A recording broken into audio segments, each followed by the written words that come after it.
name's Darby and I live on the south side. My name's Anna and I live on the north side. And what separates us And this city is the Arno River. On the north side, home of the Uffizi, the Duomo, and Santa Maria Novella, just to name a few, we typically see the streets packed with tourists everywhere you go. On the south side of the river, we have the Pitti Palace, Boboli Gardens, Piazza di Michelangelo, and Santa Spirito. Our attractions are quite spread out, so the streets aren't as packed with tourists.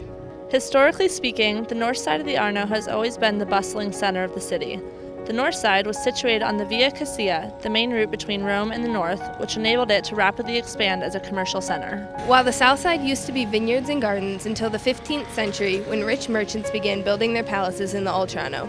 From then on, people from the north started spilling over to the south to settle there.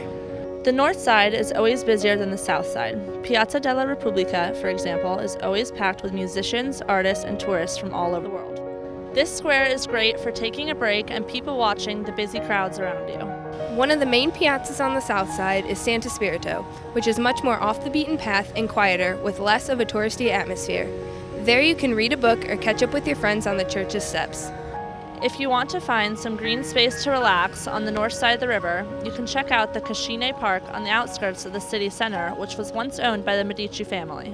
If you're on the south side of the river, just down the street from the Ponte Vecchio, you can go explore in the expansive Boboli Gardens, which were also once owned by the Medici family. There are things to love about both sides of the river. For me, I love living on the north side. There are so many amazing museums, beautiful buildings, and lots of shopping everywhere you look. For me, I love living on the south side of the river. In my opinion, it's home to some of the best pizza places and gelaterias in Florence. Also, you get a sense of what the real Florence is like on the south side, as opposed to the touristy atmosphere of the north side. No matter which side you live on, whether you are a local or a tourist, Florence has so much to offer.